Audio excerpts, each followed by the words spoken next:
ada satu fitnah yang telah dilemparkan kepada agama Islam, iaitu fitnah yang dikeluarkan oleh salah seorang pastor yang kita sebut sebagai padri Kristian. Di dalam satu buku tulisannya Islamic Invention, pastor ni seingat saya nama dia Robert Morey. Tuan-tuan boleh cari Robert Morey dalam buku dia Islamic Invention. Bila dalam hasil tulisan dia ni, dia membuat beberapa hipotesis. Antara hipotesis yang dia buat ialah Allah, iaitu Tuhan yang disembah, yang diagungkan dan dimuliakan oleh orang-orang Arab dahulu, yang disembah oleh Muhammad, yang disembah oleh sahabat-sahabatnya, merujuk kepada satu istilah, the God of Moon. Robert Morey menyifatkan Allah yang disembah oleh orang Islam dan orang Arab zaman pra-Islam dahulu merujuk kepada the God of Moon, atau dengan kata lain dewa bulan. Ini hipotesis yang dia buat. Bahkan tulisan dia disokong oleh salah seorang ahli antropologi yang bernama Charleston S. Kuhn, menguatkan lagi hipotesis-hipotesis yang cuba untuk membuktikan kenyataan awal yang dikeluarkan oleh Robert Morey. Seingat saya tahun 1901, idea ini pernah dikeluarkan oleh antropologi lain yang bernama Hugo Winkler. Dia juga pernah menyebutkan tentang hipotesis Allah ini sebagai the God of Moon.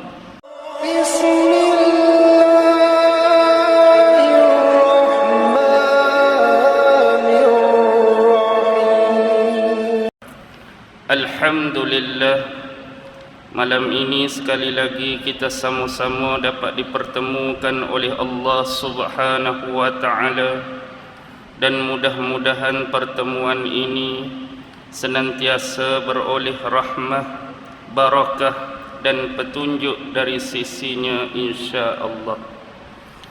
Tuan-tuan, puan-puan, hadirin hadirat, muslimin muslimat yang dirahmati sekalian, malam ini marilah sama-sama kita merenung, membaca dan mentadabbur 3 potong ayat yang difirmankan oleh Allah Subhanahu wa Ta'ala di dalam surah Al-Baqarah, merujuk ayat 130, 131 dan 132, yang mana Allah berfirman, A'udzu billahi minasy syaithanir rajim.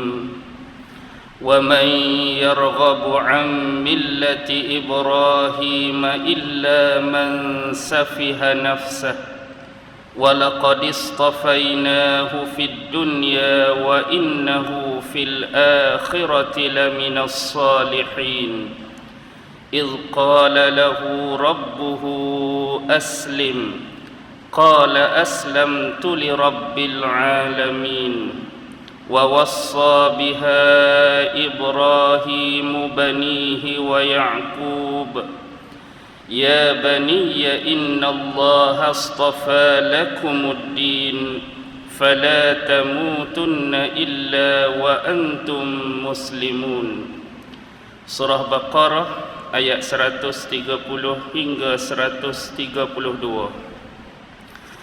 Di dalam ayat yang pertama Allah berfirman, wa man yarghabu 'an millati Ibrahim illa man safiha nafsah, dan tiadalah yang membenci akan agama Nabi Allah Ibrahim alaihi salam kecuali orang itu sedang memperbodoh-bodohkan dirinya sendiri. Perlakuan membenci agama Nabi Allah Ibrahim adalah satu perlakuan yang disifatkan oleh Allah Subhanahu wa Ta'ala sebagai suatu sifat yang memperbodoh-bodohkan diri sendiri. Sebenarnya ayat ini adalah merupakan ayat yang berbentuk sanggahan daripada Allah Subhanahu wa Ta'ala kepada manusia-manusia yang kufur dan ingkar, orang-orang yang kafir, yang mana sifat manusia yang kufur dan ingkar ini ialah suka berbuat-buat ataupun merubah-rubah agama ini kepada satu bentuk jalan penyelewengan yang tidak pernah diajar atau didakwahkan oleh nabi-nabi sebelum ini. Sebagai contoh, di dalam Al-Quran, Allah Subhanahu wa ta'ala banyak memberikan panduan dan informasi kepada kita bahawa Bani Israel ketika kebersamaan mereka bersama Nabi Allah Musa dan Nabi Allah Harun, ramai di kalangan Bani Israel yang masih taat beribadah kepada Allah sesuai dengan ibadah yang diajarkan oleh Nabi dan Rasul tersebut. Tetapi selepas kewafatan Nabi Allah Musa, selepas kewafatan Nabi Allah Harun, ada sebahagian ulama-ulama ini yang mula menukar-nukar atau merubah syariat yang asal. Gambaran-gambaran di dalam Al-Quran, ada sebahagian ulama yang menghalalkan apa yang diharamkan oleh Allah, dan sebahagian lagi mengharamkan apa yang dihalalkan oleh Allah. Dan juga berlaku penambahan-penambahan yang tidak ada asas ajarannya yang pernah diajarkan oleh Nabi-Nabi dan Rasul sebelum ini. Lebih jauh dan parah, ajaran yang ditokok tambah ini menyebabkan berlakunya kesyirikan kepada Allah Subhanahu wa ta'ala. Jadi Allah Subhanahu wa ta'ala menerusi ayat ini memberi sanggahan kepada golongan-golongan kafir yang mana sekiranya mereka membenci agama Nabi Allah Ibrahim, bermakna mereka sedang memperbodohkan dirinya sendiri. Kenapa demikian? Kerana Nabi Allah Ibrahim alaihi salam ini yang kita kenal menerusi ayat-ayat Al-Quran adalah seorang Nabi dan Rasul yang taat beribadah kepada Allah, seorang Nabi yang Rasul yang begitu kuat, gigih dan tekun mempertahankan keesaan ataupun mempertauhidkan Allah Subhanahu wa ta'ala tanpa mempersekutukan dengan sembahan-sembahan yang lain. Nabi Allah Ibrahim walaupun secara umum boleh kita kan hampir berseorangan mempertahankan tauhidnya kepada Allah di dalam kaum dan umatnya yang rata-rata bertindak sebagai paganisme, iaitu penyembah kepada patung-patung berhala. Sebagai contoh, bapa Nabi Allah Ibrahim alaihi salam sendiri, Azar, adalah salah seorang pembuat patung berhala. Dan digambarkan Azar ini mempunyai patung tersendiri, dengan kata lain patung yang khusus di rumahnya untuk disembah, untuk memohon segala sesuatu dan hajat. Yang inilah berlaku sebahagian besar kepada penduduk-penduduk di Babylon pada ketika itu. Walaupun demikian, Nabi Allah Ibrahim tidak termasuk di kalangan mereka. Kenapa kita berkata demikian? Informasi Allah Subhanahu wa ta'ala ada di dalam surah Al-An'am. Dalam surah Al-An'am kita boleh rujuk, Allah Subhanahu wa ta'ala berfirman, ya qaumi inni bari'um mimma tusyrikun inni wajjahtu wajhiya lillazi fataras samawati wal arda hanifan wa ma ana minal musyrikin. Ini adalah kenyataan yang begitu tegas daripada Nabi Allah Ibrahim bila berhadapan dengan kaumnya yang rata-rata di kalangan mereka adalah penyembah berhala. Ya qaumi, wahai kaumku, inni bari'um mimma tusyrikun, sesungguhnya aku berlepas diri. Kalau ke bahasa hari ini, aku cuci tangan, aku tak termasuk, aku tak terlibat.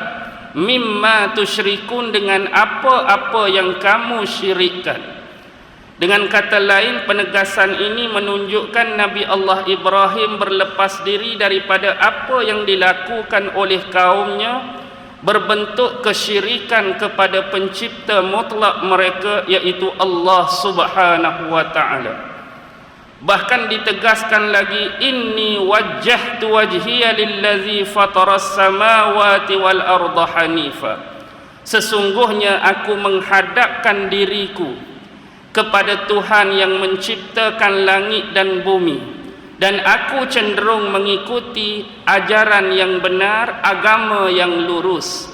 Wa ma ana minal musyrikin, dan sesungguhnya aku tidak termasuk di kalangan golongan orang-orang yang menyekutukan ataupun mensyirikkan Allah.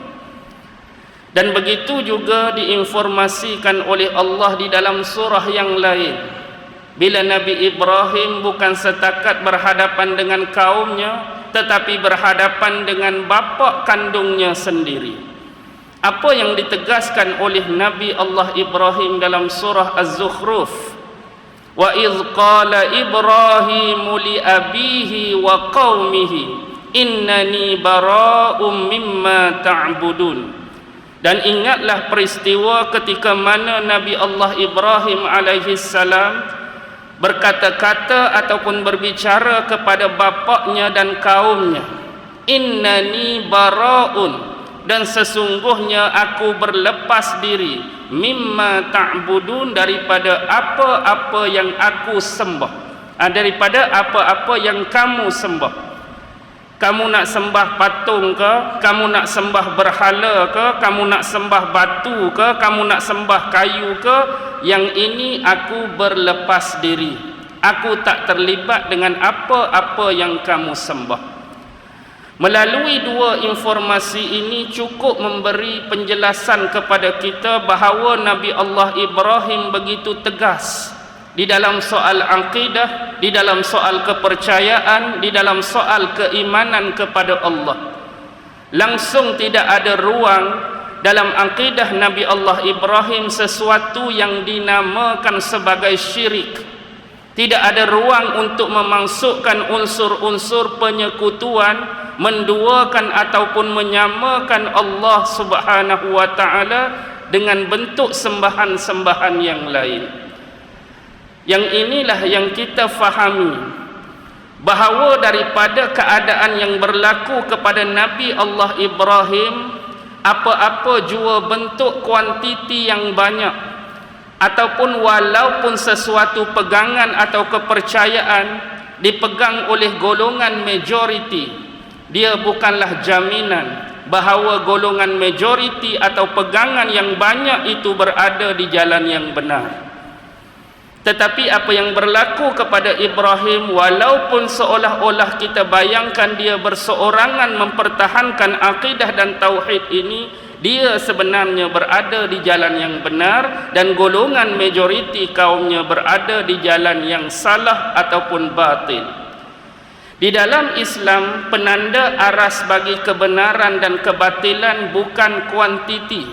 Bukan kata bila, oh ramai ni yang sokong benda ni, benda tu tak semestinya ada jaminan betul. Yang ni tak berapa ramai sokong ni, yang ni kurang sokong ni, mesti benda ni salah. Tidak ada penanda aras dan jaminan hak sikit tu salah. Tetapi dalam Islam kita diajarkan yang hak itu tetap hak dan batil itu tetap batil. Tidak kira apa jua jumlahnya dan bentuknya bagaimana. Baik. Seterusnya, di samping berhadapan dengan golongan-golongan tersebut, kalau kita melihat di awal Nabi Allah Ibrahim dalam usaha memposisikan dirinya mencari kebenaran dan mencari Tuhan, Nabi Allah Ibrahim seolah-olah berhadapan dengan golongan-golongan penyembah-penyembah kepada bentuk alam. Ada sebahagiannya memuliakan dan menyembah bintang, ada sebahagiannya memuliakan dan menyembah bulan, ada sebahagiannya memuliakan dan menyembah matahari. Dan ini juga dilalui dalam kehidupan Nabi Allah Ibrahim dalam mencari tahap kebenaran dalam diri dia. bila dia melihat-lihat ke langit, melihat kepada bintang, dan dia meyakini bahawa bintang itu bukanlah Tuhan. Dia melihat kepada bulan dan dia juga meyakini bulan itu bukannya Tuhan. Dan dia juga melihat kepada matahari dan dia meyakini matahari itu bukannya Tuhan. Tetapi Tuhan yang sebenar adalah Tuhan yang menciptakan ketiga-tiga makhluk tadi, yang menciptakan bintang, yang menciptakan bulan, yang menciptakan matahari. Pencipta bagi makhluk-makhluk ini adalah Tuhan yang sebenarnya. Berkaitan dengan peristiwa ini, kita keluar sikit skop kita daripada tajuk dan perbincangan. Sebab beberapa tahun lepas atau mungkin lebih lama lagi, ada satu fitnah yang telah dilemparkan kepada agama Islam, iaitu fitnah yang dikeluarkan oleh salah seorang pastor yang kita sebut sebagai padri Kristian. Di dalam satu buku tulisannya Islamic Invention,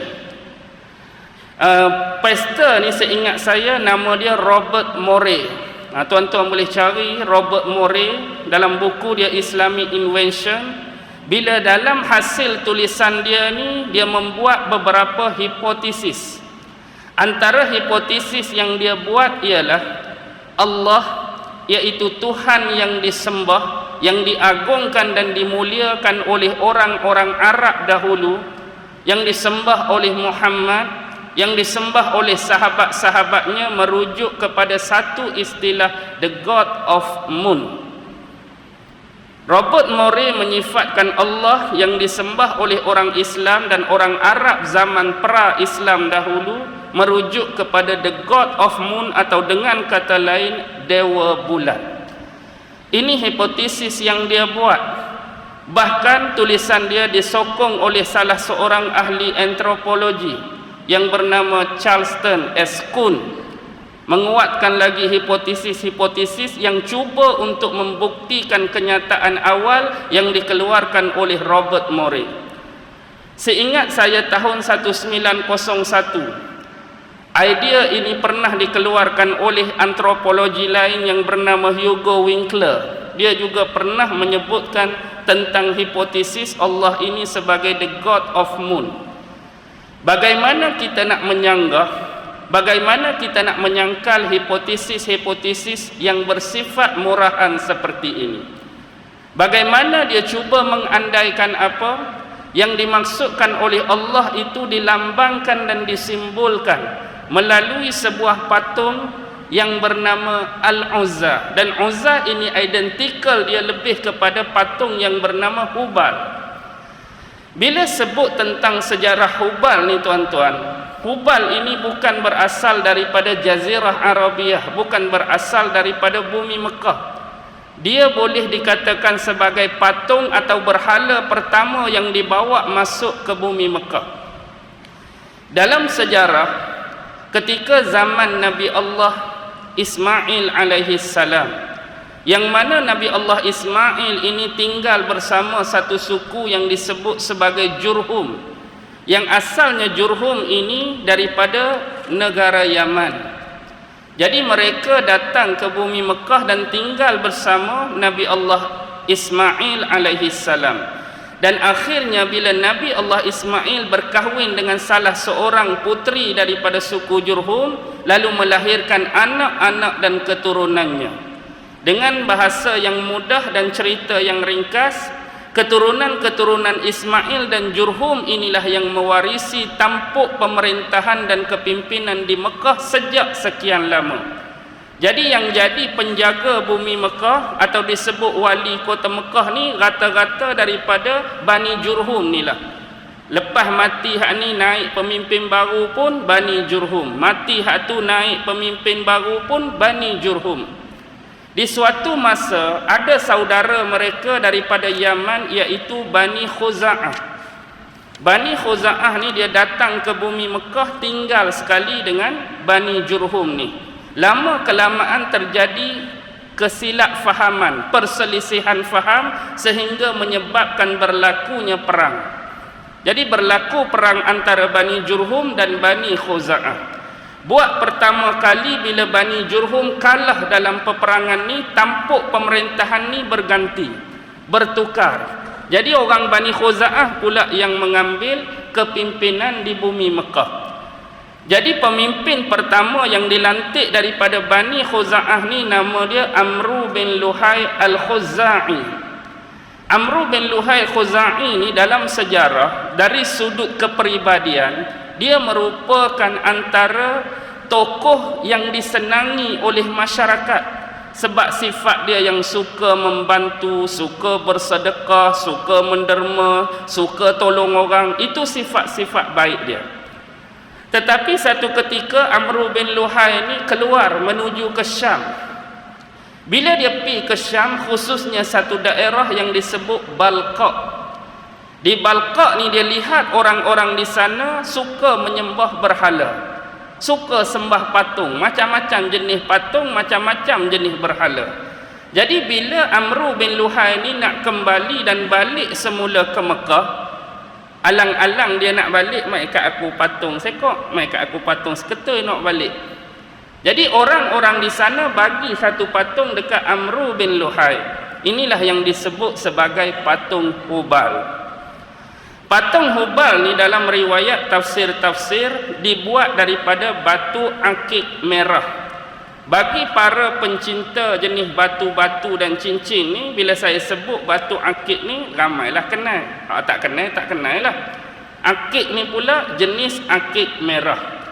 Jadi patung ni sempurna sifat dia daripada kepala, leher, tangan, badan sampai ke kaki. Kecuali satu saja kecacatan pada patung ni, iaitu pergelangan tangan dia tu putus. Jadi semua komplit, tangan hak belah kanan ni tak ada. Bila Amru bin Luhai balik ke Mekah, dia minta orang-orang di Mekah sepuh mah, buat tangan tu daripada mah, kemudian cantumkan di tangan Hubal hak cacat tu. Jadi bila sempurna, patung ni dia letak dalam Kaabah. Bila mari musim haji, zaman jahiliah ni, pada zaman ni orang dah mula meninggalkan ajaran sebenar Nabi Allah Ismail. Rentang masa dah jauh. Jadi bila mari tawaf, musim haji, patung Hubal ni diletak depan pintu Kaabah.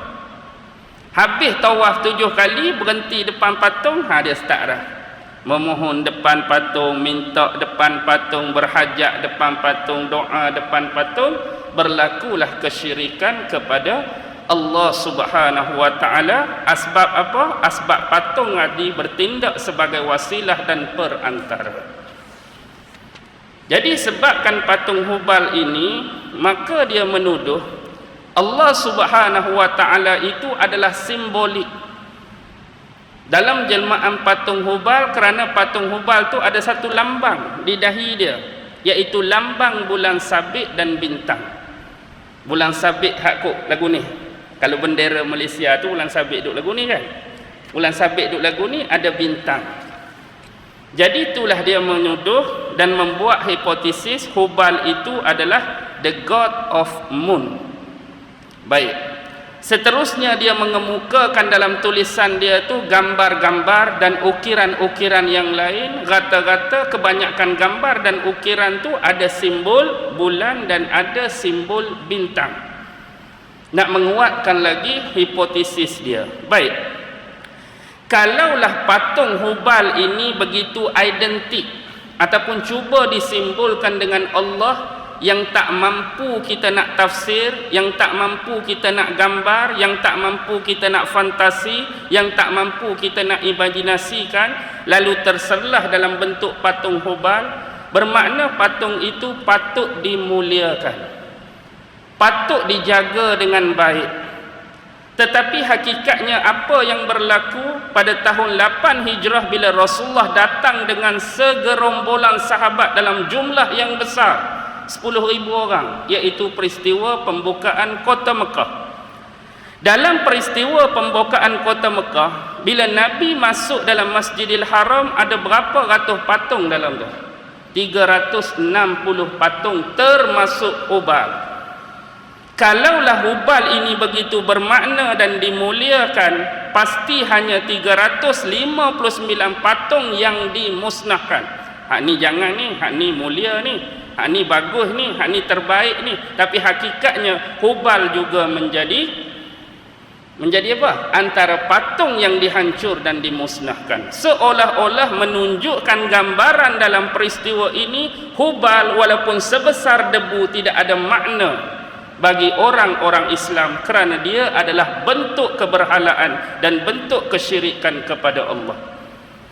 Bahkan kalau kita melihat tahun seterusnya, bila berlaku peperangan di Taif, antara boleh kita katakan tempat kedua berhala paling banyak di Jazirah Arabiyah, bumi Taif, Rasulullah menghantar pasukan-pasukan khas diketuai oleh sahabat-sahabat seperti Khalid bin Al-Walid dan sahabat lain, memusnahkan semua patung-patung utama yang berada di bumi Taif.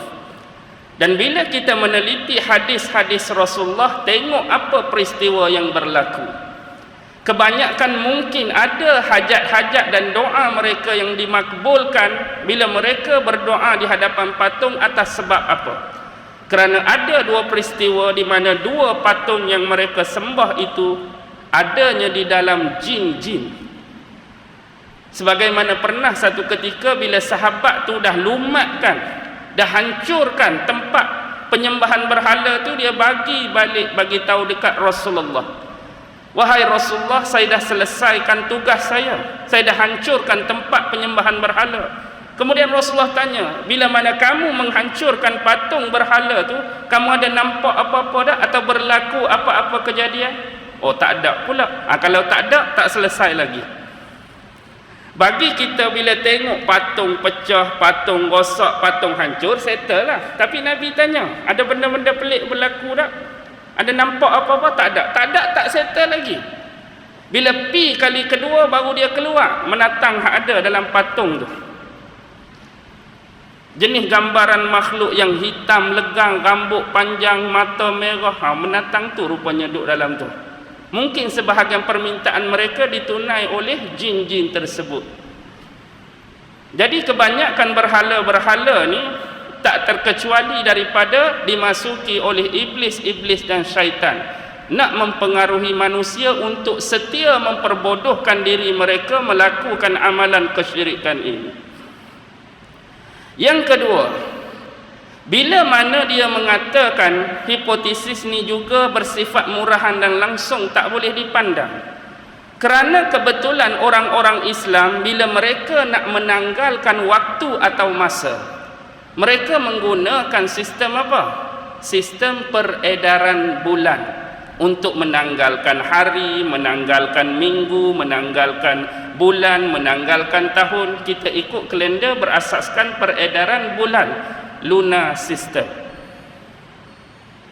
Jadi atas sebab kebetulan orang Islam menggunakan peredaran bulan, tengok dahlah the God of Moon, Tuhan bulan, lepas tu guna kalender pula, kalender berasaskan bulan, menguatkan lagi bahawa dia ni menyembah dewa bulan. Tuan-tuan, bagaimana pula dengan negara China yang sezaman dan sewaktu dinasti di China juga menggunakan peredaran bulan sebagai kalender penanggalan waktu mereka? Bagaimana di tanah Jawa juga, Nusantara pada masa itu menggunakan sistem lunar yang sama? Adakah kita juga boleh membuat hipotesis yang sama? Orang-orang di China juga adalah penyembah dewa bulan. Tak masuk akal. Adakah orang-orang di Jawa juga adalah penyembah dewa bulan hanya kerana menggunakan sistem penanggalan berasaskan pergerakan bulan? Dan bagaimana pula dengan yang menggunakan sistem sebaliknya? Bagaimana manusia-manusia ataupun orang-orang di Iran pada masa itu, kaum Koptik, kaum Bahai, menggunakan sistem berasaskan matahari, solar system, dan negara-negara sebahagian besar dalam dunia ni menggunakan apa? Sistem penanggalan berasaskan solar system. Dan bolehkah kita nak berhipotesis bila mereka menggunakan solar system, mereka adalah penyembah dewa matahari? Tak logik. Dan kita hari ini pun masih juga guna solar system untuk Januari, Februari. Adakah kita rakyat Malaysia adalah penyembah dewa matahari? Tidak. Lebih jauh kita juga boleh berhipotesis menuduh astronomi dan ahli saintis astrologi mungkin membuat perkara yang sama. Kerana bila astronomi, astrologi dan ahli-ahli saintis yang melakukan iaitu bentuk-bentuk penemuan planet-planet, oh ni planet ni planet ni, dan mereka menamakan dengan nama-nama dewa Olimpik. Kita tahu dan kita belajar sejarah, anak kita belajar sampai hari ini pun bila tengok planet Mars, Jupiter, Saturn, ni nama siapa ni? Ni nama dewa Olimpik. Adakah kerana demikian kita nak tuduh ahli astrologi penyembah dewa Olimpik, ahli sains penyembah dewa Olimpik, saintis penyembah dewa Olimpik? Kita hak belajar sains kerana baca nama ni, sebut nama ni penyembah dewa Olimpik. Anak-anak kita yang belajar sekarang penyembah dewa Olimpik? Tidak sama sekali. Ini hipotesis yang begitu murah, tidak bermakna. Tuduhan begitu tidak boleh dibuat. Dan mereka mengatakan antara simbol yang Islam letak pada rumah ibadah dia hari ini, simbol bulan bintang. Bukti dia, di menara masjid ada bulan bintang, di kubah masjid ada bulan bintang, hiasan-hiasan dekorator yang kita panggil dalam masjid bulan bintang, bulan bintang, bulan bintang. Dan setengah bendera-bendera negara Islam pun pakai bulan bintang. Hipotesis ini bagaimana? Sebenarnya saya nak sebut satu-satunya agama yang tidak ada simbol ialah Islam. Kita bukan bercakap pada pertubuhan-pertubuhan tertentu, pertubuhan ni menjurus kepada milik orang Islam, hak tu adalah lambang, ada simbol. Cuma saya nak sebut secara umum, Islam ini bukan agama simbol. Sebab bila kita memerhatikan kepada agama lain sebagai contoh, bila kita tengok agama Yahudi, selalunya simbol yang begitu identik dengan Yahudi, simbol apa? Yang ada dekat bendera Israel tu, iaitu Star David. Bila tengok Star David tu adalah simbol Yahudi, dia identik dengan Yahudi. Kalau Kristian, lambang salib dia tu. Bila tengok salib, kita tak kata oh ni Syiah ni. Tak ada dalam otak kita tengok salib tu nak kata Syiah. Mesti dalam otak kita salib is Kristian. Bagaimana dengan orang India, agama Hindu? Dia macam tulisan mirip perkataan Allah yang terbalik tu. Om dia panggil. Kalau dengan agama Buddha, 8 cakra sila dia tu. Tapi Islam tidak ada simbol tertentu. Jadi kita berhenti dulu. Baik, kita bersambung. Sebagaimana yang saya tegaskan tadi, Islam adalah bukan agama simbol. Sebagai contoh, pada awal Islam, bila mana Rasulullah sallallahu alaihi wasallam bersama sahabat, tidak ada satu simbol pun untuk memperakukan bahawa simbol itu dimiliki oleh orang Islam. Sebagai contoh, bila Nabi berada di medan jihad, berada di dalam peperangan, pertempuran, antara bentuk-bentuk ar-rayah, bendera ataupun panji yang dibawa oleh sahabat, ada sebahagian panji itu warna putih kosong, ada warna hitam kosong, dan ada yang bertulisan kalimah syahadah la ilaha illallah. Tapi kita tak temukan dalam sejarah adanya penggunaan simbol lambang bulan ataupun bintang. Jadi bagaimana permulaan lambang simbol bulan dan bintang bermula di dalam Islam? Apa yang boleh saya katakan, mungkin lebih awal atau terkemudian, yang setakat saya tahu, simbol ini digunakan ketika zaman pemerintahan dinasti Khilafah Osmaniyah. Zaman dinasti Khilafah Osmaniyah menggunakan simbol bulan dan bintang ini bukan nak merujuk kepada simbol keagamaan, tidak, tetapi merujuk kepada penggunaan bulan ataupun bintang ini sebagai bentuk dua makhluk Allah, yang mana yang beredar mengikut garis edar dan manzilah-manzilah tertentu untuk menentukan hari-hari ataupun bulan penting di dalam Islam, khususnya berkaitan dengan Ramadan dan Syawal. Dia bukan merujuk kepada lambang keagamaan atau simbol agama. Dan satu lagi, ada pendapat dan riwayat yang menyebut penggunaan simbol bulan dan bintang ini nak menunjukkan negara-negara Islam yang bersatu dan bernaung di bawah satu pemerintahan khilafah. Sebab itu bila dinasti Khalifah Islamiyah ni jatuh, ada sebahagian negara-negara Islam yang pernah bernaung di bawah sistem ini masih menggunakan simbol tersebut. Jadi ada sebahagiannya bila dah jatuh, hak tu berpecah, ni jadi negeri tu, jadi negara ni, mereka masih lagi menggunakan simbol tersebut. Walau apapun dia tetap bukan melambangkan simbol agama. Sebab kalau kita kata dia nak merujuk simbol agama, pastinya setiap masjid wajib seolah-olah buat simbol ni. Tapi ada masjid tak ada bulan, ada masjid tak ada bintang, setengah masjid ada. Dan kalau kita melihat bendera pun, ada apa contoh? Malaysia ada, Singapura ada, Indon ada, Indon tak ada, Arab Saudi tak ada, Iran tak ada, Afghanistan tak ada. Hampir sebahagian besar negara Islam tu tak guna pun simbol bulan bintang. Kalau itu adalah simbol agama, seolah-olah menjadi kemestian untuk meletakkan simbol ni pada bendera negara masing-masing yang berteraskan kepada Islam tadi. Tetapi itu adalah hipotesis semata-mata. Baik, kita kembali kepada persoalan tafsiran kita. Dan kita mesti menganggap bahawa syirik ini di sisi kita adalah salah satu perbuatan yang dianggap sebagai dosa besar dan salah satu dosa yang tidak diampunkan oleh Allah Subhanahu wa taala. Sebagaimana ditegaskan dalam surah Luqman ayat 13, innasyirka la zulmun azim. Sesungguhnya syirik itu adalah salah satu bentuk kezaliman yang paling besar. Syirik ni satu bentuk kezaliman yang paling besar.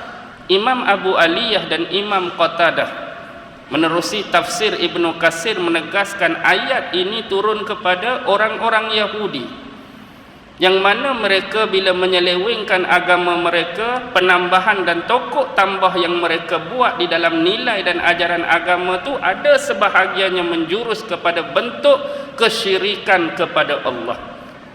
Dan kenapa Allah mengatakan orang yang membenci kepada agama Nabi Ibrahim adalah manusia yang memperbodohkan dirinya sendiri? Kerana sifat bodoh ini kerana dia memilih jalan yang hak berbanding dengan jalan yang batil. Hak-hak ada tapi dia pilih yang batil.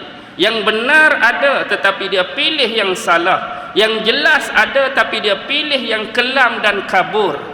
Yang mentauhidkan Allah ada tetapi mereka memilih jalan yang menyekutukan Allah. Sebab itu Allah menyifatkan mereka sebagai memperbodohkan diri mereka sendiri. Baik.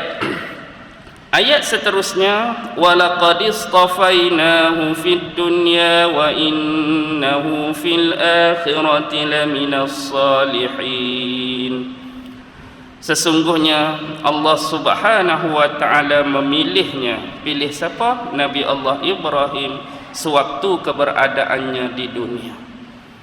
Allah yang pilih Nabi Allah Ibrahim. Pilihan dia sebagai seorang nabi, sebagai seorang rasul. Dan Allah juga memilih Nabi Ibrahim ini sebagai seorang individu yang mengembalikan semula antara dua rumah suci yang pernah ada di atas muka bumi ini. Iaitu Nabi Ibrahim lah yang memulakan pembangunan atau mendirikan kembali Masjidil Haram dan pembinaan Masjidil Aqsa. Kalau kita lihat di dalam Sahihaini Imam Bukhari dan Imam Muslim, ada satu riwayat yang datang daripada sahabat besar Abu Zal Al-Ghifari. Satu hari Abu Zar ni bertemu dengan Rasulullah dan Abu Zar tanya Rasulullah, "Ya Rasulullah, ayyu masjidin awwalu wudi'a?" wahai Rasulullah, masjid mana yang mula-mula sekali dibangunkan di atas muka bumi ini? Qala, lalu Rasulullah menjawab, al-masjidul haram. Hak mula-mula sekali Masjid Haram. Qultu, aku tanya lagi, summa ayyu, lepas tu masjid mana wahai Rasulullah? Qala, Baitul Maqdis. Rasulullah jawab, yang kedua Baitul Maqdis. Qultu, aku tanya lagi, wa kam bainahuma, berapakah jarak pembinaan antara keduanya? Lepas buat Masjidil Haram, ambil masa lama mana selang nak bina Masjidil Aqsa? Lalu Rasulullah menjawab, qala arba'una sanah, 40 tahun. Ini memberikan penjelasan dan makna kepada kita selepas Masjidil Haram dibangunkan kembali oleh Ibrahim, 40 tahun kemudian dibangunkan Masjidil Aqsa. Yang pertama sekali buat dalam sejarah memang bukan Nabi Ibrahim. Awal lagi Kaabah tu sudah ada di atas muka bumi. Banyaklah kalau kita baca tafsir riwayat-riwayat yang bercampurlah, mungkin di antara kebenaran, mungkin di antara kisah-kisah yang diadakan. Walaupun begitu ada 3 riwayat. Pertama, sebelum Adam ni, kalau kata syurga dulu duduk belah atas, sebelum Adam turun, malaikat dah sediakan Kaabah di bumi. Kalau kata syurga hak Allah letak Adam dulu di bumi juga, cuma dimensi yang berbeza. Bila Adam tu didimensikan kepada dimensi dunia, maksudnya selepas tu Adam memperbaharui binaan Kaabah selepas malaikat. Kemudian mari pula Nabi Syis. Bila zaman Nabi Syis, ada zaman Nabi Syis itulah berlangsung hampir beratus tahun, dan akhirnya bila mari zaman Nabi Allah Nuh, bila berlaku banjir besar dan taufan itu, binaan Kaabah ini dihanyutkan dalam peristiwa banjir besar Nabi Nuh.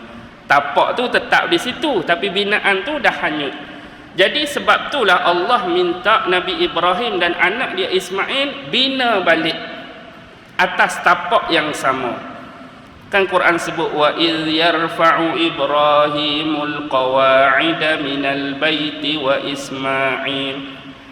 Dan ingatlah ketika mana Nabi Allah Ibrahim membangunkan kembali al-qawa'id, asas, base, tapak, fondasi bagi Masjidil Haram, wa Ismail bersama anaknya Ismail. Jadi Nabi Ibrahim ni cuma bina balik hak mana sebelum tu dah ada di atas tapak binaan yang sama. Jadi bina Nabi Ismail tolong angkat batu, Nabi Ibrahim ambil batu letak, Ismail bagi batu letak. Bila binaan tu agak tinggi, tangan tu tak sampai dah nak letak atas, Nabi Ibrahim ambil seketul batu besar letak di tepi binaan tu, dia panjat naik atas batu tu.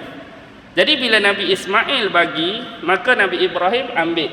Lama kelamaan Nabi Ibrahim pijak batu tu, bekas tapak kaki Nabi Ibrahim tu melekat pada batu tu.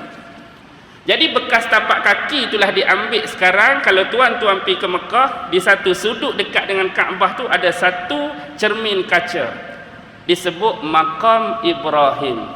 Kita bukan makam tu, bukan kubur.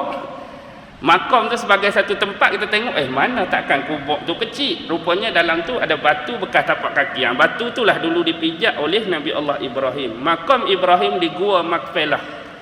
Di mana Gua Makpelah? Di Israel sekarang. Tu Maqam Ibrahim bersama isteri dia Sarah, anak-anak dia Nabi Yusuf dan sebagainya, cucu-cucu dia. Sekarang di bawah batasan sempadan geografi negara Israel.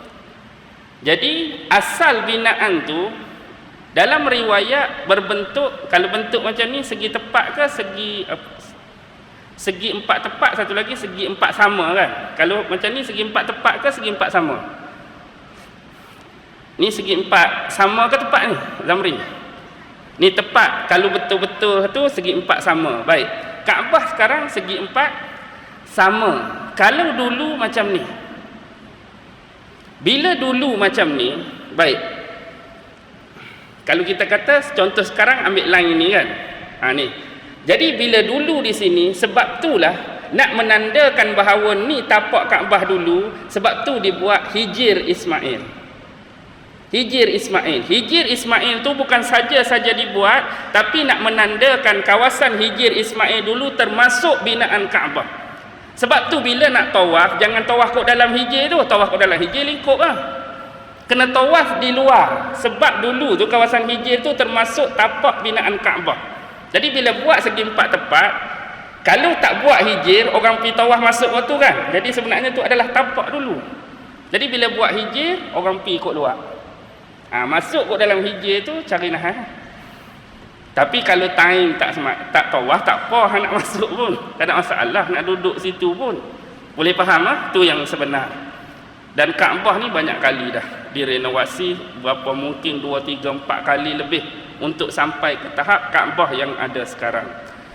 Jadi bila selesai bina di situ, bila balik semula ke Kanaan di Palestin, Nabi Ibrahim 40 tahun kemudian bina Masjidil Aqsa, Baitul Maqdis tu. Jadi sebab tu kalau dalam buku-buku sejarah kita akan temui antara yang disebutkan orang yang mula-mula membangunkan Masjidil Aqsa adalah Nabi Allah Yaqub. Siapa Yaqub? Cucu Ibrahim. Kebiasaannya pandangan macam ni disebutkan oleh ulama adalah pandangan yang lebih menjurus kepada orang-orang Yahudi nak memuliakan bangsa dia. Sebab Yaqub ini disebut sebagai induk Bani Israel. Walaupun tok dia tu Nabi Yaqub, moyang dia tetap kembali kepada Ibrahim. Tapi dia tetap nak menaikkan nama Nabi Yaqub sebab dia induk kepada Bani Israel. Jadi yang sebenarnya yang mula-mula buat Masjidil Aqsa Nabi Ibrahim. Yang memperbesarkan adalah Nabi Yaqub. Nabi Yaqub sebenarnya memperbesarkan balik. Yang buat mula-mula Nabi Ibrahim. Sebab itulah orang Yahudi ni kadang-kadang dia nak, kalau kita sebut apa dia ni, menisbahkan. Istilah hari ni dia panggil cocok logi, mencocok-cocokkan. Bukan cucuk ni, mencocokkan ini dia nak meregukan lah. Nak kata Ibrahim tu Yahudi, mari Kristian nak kata Ibrahim tu Kristian. Tapi sebab tu dalam Quran Allah jelas dah sebut, ma kana Ibrahimu Yahudiyan wala Nasraniyan walakin kana hanifan musliman wa ma kana minal musyrikin. Dan tidaklah Nabi Allah Ibrahim tu seorang Yahudi, bukan. Allah kata wala Nasraniyan, dan Ibrahim juga bukan Nasrani, walakin kana hanifan musliman. Ibrahim adalah salah seorang hanif, mengikut agama yang benar, jalan yang lurus, petunjuk yang lurus. Musliman, apa dia? Tunduk dan patuh kepada Tuhannya. Wa ma kana minal musyrikin, dan dia tidak termasuk di dalam golongan yang melakukan kesyirikan kepada Allah. Nak kata Ibrahim Yahudi ikut celah mana? Yahudi baru keluar beratus tahun selepas Ibrahim dah tak ada. Lepas Nabi Ibrahim, siapa anak dia? Ishak. Cucu dia Yaqub. Cicit dia Yusuf. Lepas Nabi Yusuf ada Nabi apa? Mari Nabi Ayub, mari Nabi Zulkifli, kemudian baru mari Nabi Musa. Nabi Musa tu jauh dah dengan Ibrahim. Identik penggunaan kalimah orang-orang Yahudi kepada agama Yahudi kepada Bani Israel ini berlaku pada zaman Musa. Zaman Musa tu baru keluar istilah apa dia? Istilah Yahudi. Betul ke demikian? Istilah Yahudi sebenar keluar selepas zaman Nabi Sulaiman. Istilah baru keluar situ, tiba-tiba nak kata Yahudi tu Ibrahim. Oh, kena ke tak kena? Kawan tu lama dah tak ada. Contoh kita kata, ni jadi sensitif pula saya terfikir ni. Kita kata ada seorang individu yang lama, moyang kita hak tak tahu bila. Tiba-tiba mari pada satu tahun tertentu baru adanya satu pertubuhan. Kita pun nak kata moyang kita dulu adalah salah seorang ahli pertubuhan ni. Betul ke tak betul? Pertubuhan ni baru keluar sehari dua ni je. Lepas tu kita nak claim, tok kita dulu ahli pertubuhan ni. Kok mana baru hang baru keluar pertubuhan ni baru, tok hang tak. Boleh nampak dah tu. Memang tak masuk. Kalau nak kata Nasrani lagi tak masuk. Kristian yang identify dengan Nabi Isa ni sebelum sikit Nabi Muhammad. Ujung dah, tiba-tiba Ibrahim aduk ni. Nak kata Ibrahim Nasrani, tak kenal langsung. Tapi hakikatnya siapa dia? Pengikut ajaran yang lurus, tunduk dan patuh kepada Allah. Apa sebenarnya makna di belakang ayat tadi? Wa ma kana minal musyrikin. Dan dia tak termasuk di dalam golongan musyrik.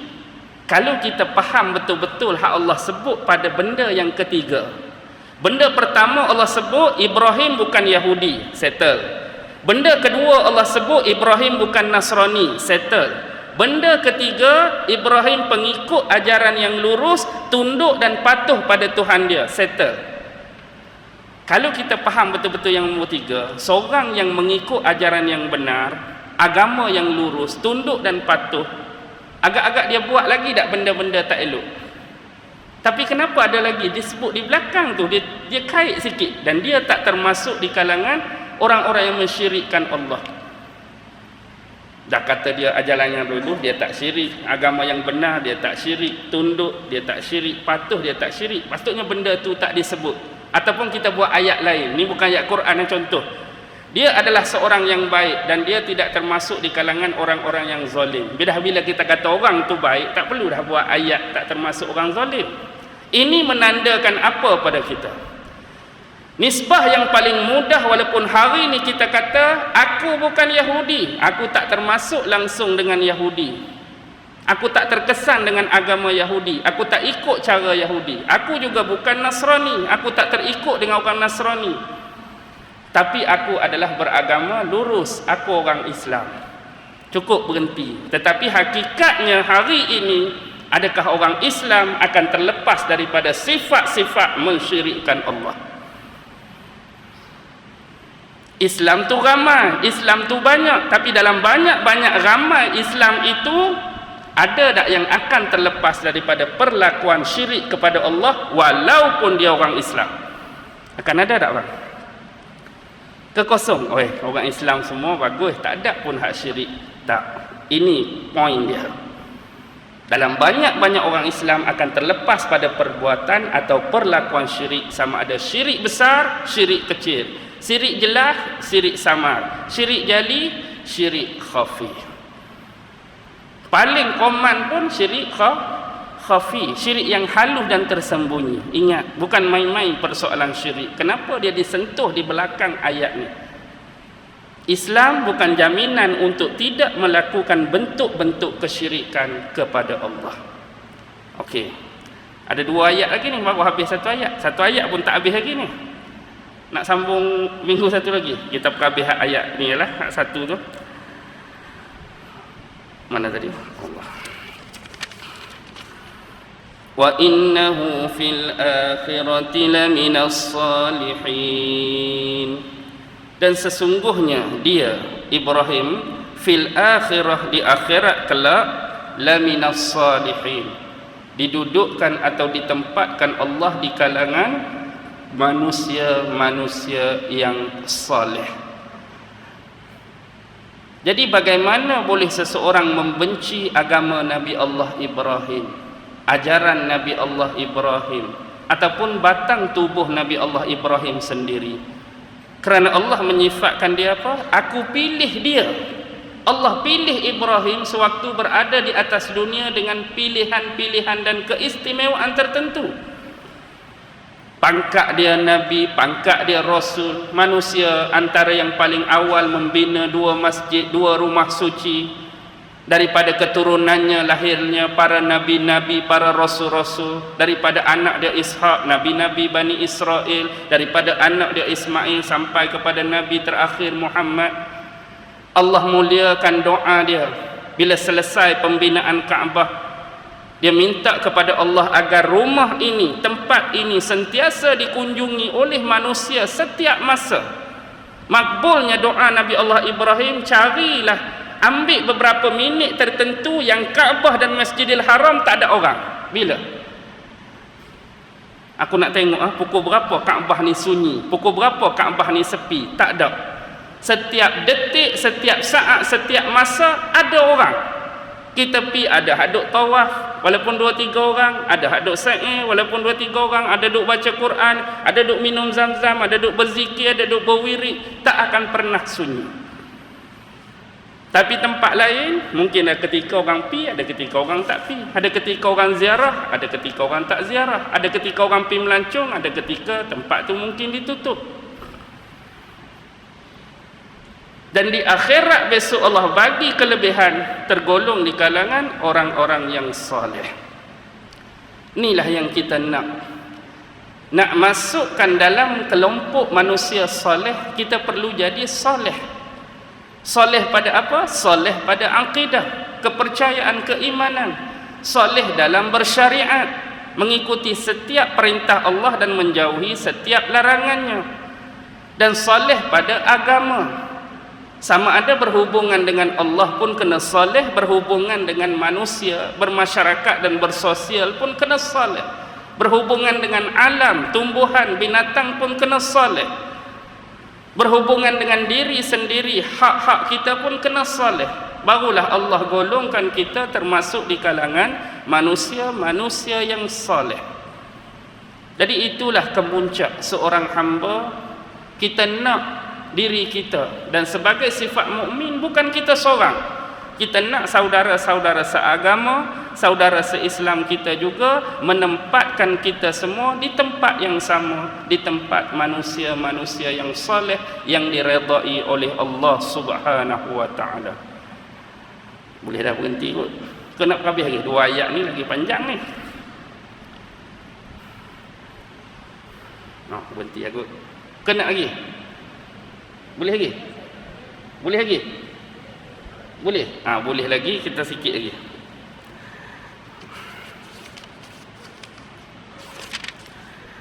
إِذْ قَالَ لَهُ رَبُّهُ أَسْلِمْ قَالَ أَسْلَمْتُ لِرَبِّ الْعَالَمِينَ. Dan ingatlah ketika mana Tuhannya, Allah, berkata kepadanya, Ibrahim, aslim. Allah sebut kepada Ibrahim aslim. Ma makna aslim? Daripada aslim inilah mengeluarkan kalimah Islam. Apa dia aslim? Tunduk dan patuhlah. Tunduk dan patuhlah. Apa jawab Ibrahim? Qala aslamtu. Aku tunduk dan aku patuh li rabbil alamin, kepada Tuhan sekalian alam. Jadi Islam ni memaknakan kepada kita 2 benda yang kita kena buat. Satu, menundukkan diri kita di hadapan Allah. Apa dia? At-tazallul, menghinakan diri di hadapan Allah. Apa makna menghinakan diri di hadapan Allah? Kita menghinakan dalam bentuk serba-serbi kekurangan dan kelemahan sebagai hamba di hadapan pencipta yang memiliki segala-galanya. Contoh, kita kata, ya Allah, ya Tuhanku, aku ni serba kurang, kamu serba sempurna. Aku ni miskin, kamu yang maha kaya. Aku ni lemah, kamu maha kuat. Aku ni jahil, kamu yang maha alim, mengetahui segala sesuatu. Jadi bila kita berhadapan dengan Allah, kita kena meletakkan kelemahan dan kekurangan di belah kita. Dan kita mengharapkan ampunan, kita mengharapkan hajat, kita mengharapkan permohonan, kita mengharapkan makbulnya doa kepada Tuhan yang memiliki segala-galanya. Itu maksud menunduk dan menghinakan diri. Bukan kata hina diri. Ni kita pergi minta lagu ni. Ya Allah, ya Tuhanku, aku ni perut buncit, kulit hitam, jerawat batu penuh. Tu untuk menghina juga. Tapi bukan tu cara dia. Tak perlulah sebut benda tu. Jadi kita kena sedar benda tu. Kena sedar benda tu dalam diri kita. Tak semestinya kita sebut apa yang saya sebut tadi dengan perkataan.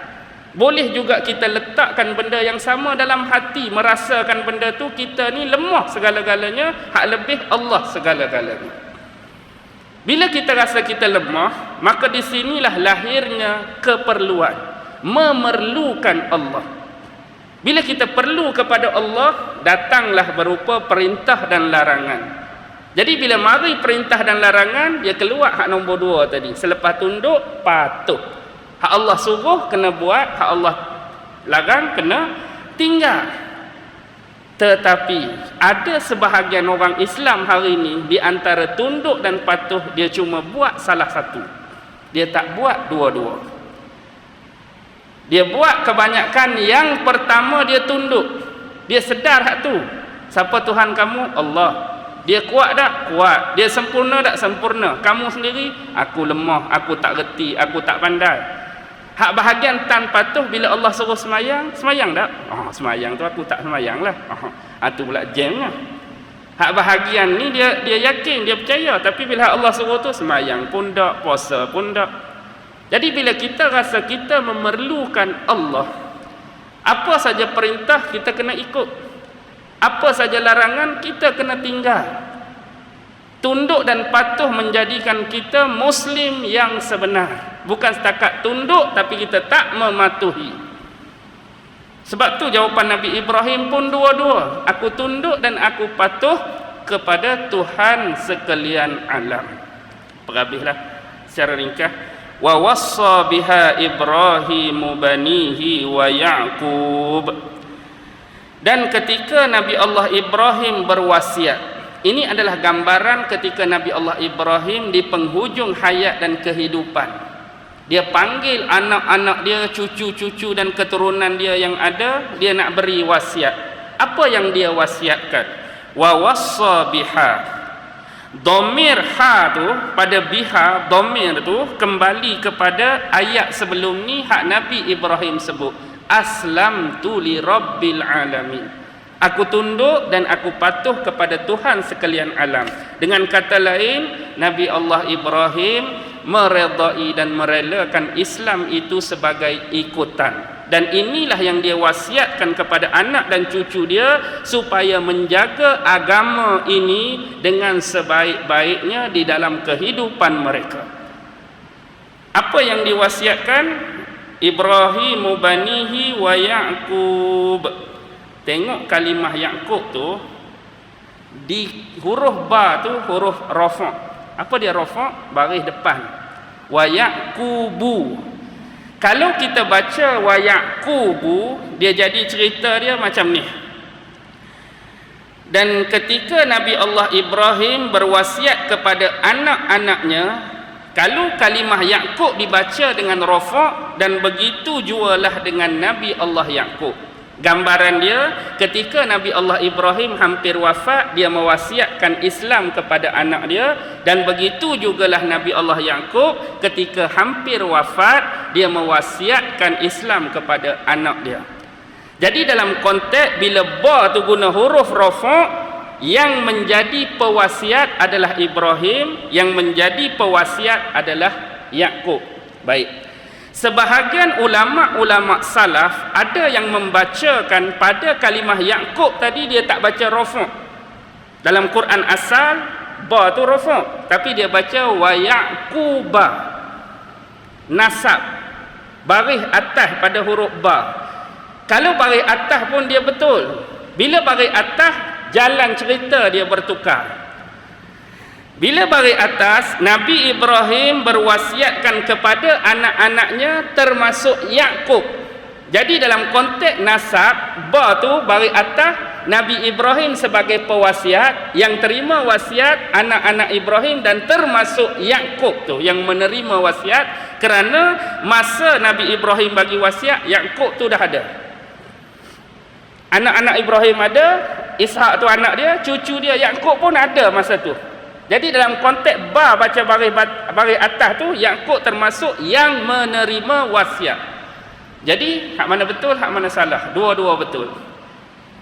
Dua-dua baris tu betul, kerana hakikatnya Nabi Ibrahim nak meninggal, dia berwasiat. Nabi Ya'qub dia nak meninggal pun dia berwasiat, betul. Dalam konteks yang kedua, masa Ibrahim bagi wasiat, memang Nabi Ya'qub pun termasuk orang yang mendengar wasiat tu pun betul.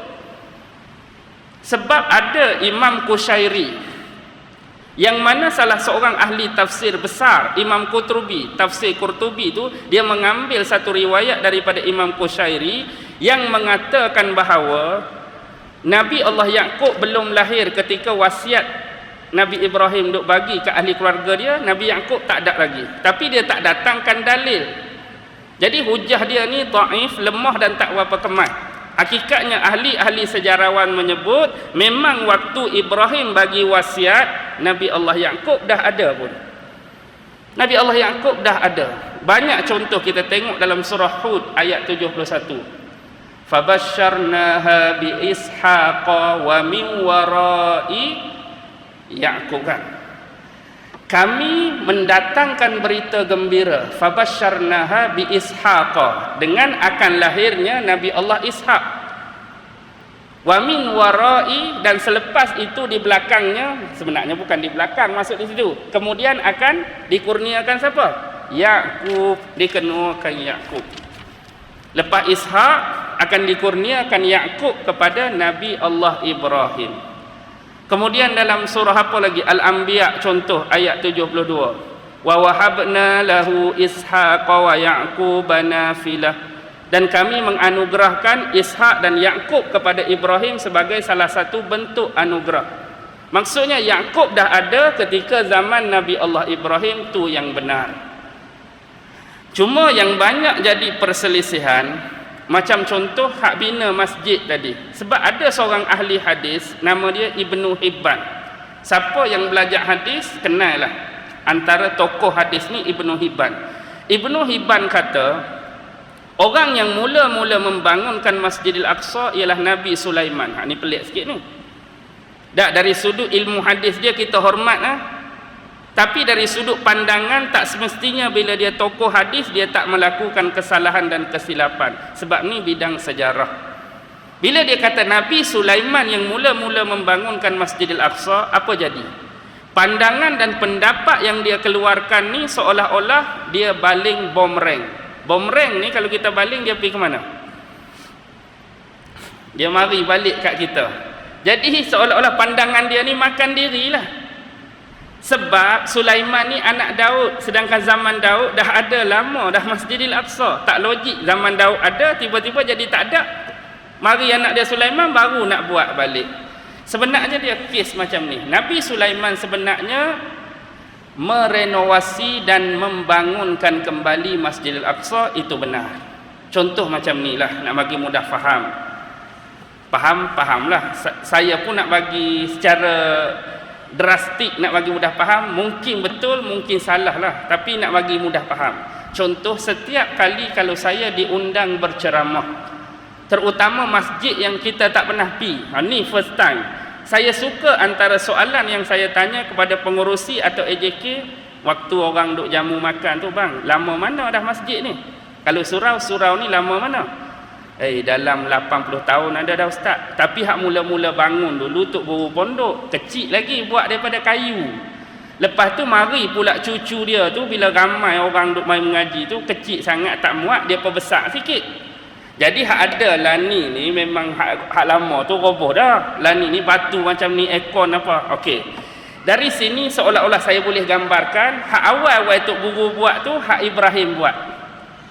Tiba-tiba mari zaman anak perbesar sikit tu zaman Nabi Allah Yaqub. Ada lah ni zaman Nabi Sulaiman. Tempat yang sama, masjid yang sama, cuma bentuk dia. Hak asalnya kecil, hak zaman Yaqub perbesar sikit. Dah rentang Yaqub dengan Sulaiman tu lama, maka berlakulah kerosakan, tak boleh pergi dah. Pecah sana, pecah sini, retak sana, retak sini, rosak sana, rosak sini. Zaman Sulaiman tu zaman empire yang memang timur dan barat. Jadi untuk renovasi dan memperbesarkan serta memperindahkan Masjidil Aqsa tu memang punya daya dan kemampuan. Jadi kita akan nampak, kita akan nampak Sulaiman lah yang buat, sebenarnya tak, Sulaiman tu renovate balik. Itulah hakikatnya. Tapi termasuk tu penisbahan apa?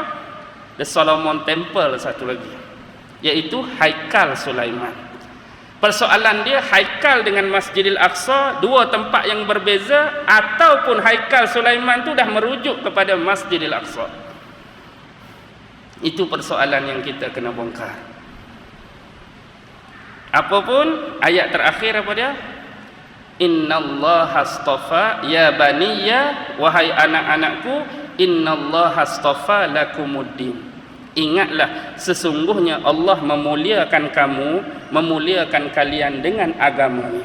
Fala tamutunna illa, jangan sesekali kamu mati kecuali dalam keadaan wa antum muslimun, dalam keadaan kamu muslim, tunduk dan patuh kepada Allah dan berpegang dengan syariat agama ni. Itu pesanan Nabi Allah Ibrahim, itu jugalah pesanan dan wasiat Nabi Allah Yaqub, dan nabi-nabi mana pun berpegang dengan teguh ajaran yang sebenar. Tapi hak di permulaan ayat nak cakap, jangan memperbodohkan diri sendiri. Bila mana Nabi tu dah bawa ajaran yang sebenar, kita pergi cari hak Nabi tak ajak. Kita pergi cari hak tokok, kita pergi cari hak tambah, kita pergi cari hak kurang, kita pergi cari hak rubah-rubah, sehingga mencacat dan mencelakan syariat dan keadaan agama itu sendiri, yang mana mungkin daripada perubahan itu berlakunya bentuk kesyirikan kepada Allah Subhanahu wa ta'ala. Akhir kalam, bolehlah kita katakan wallahu alam, hanya Allah lah yang sebenar-benar mengetahui hakikat segala perkara dan sesuatu. Akhir kalam, wabillahi taufiq wal hidayah. Wassalamu alaikum warahmatullahi taala wabarakatuh. Terima kasih kerana menonton hingga akhir.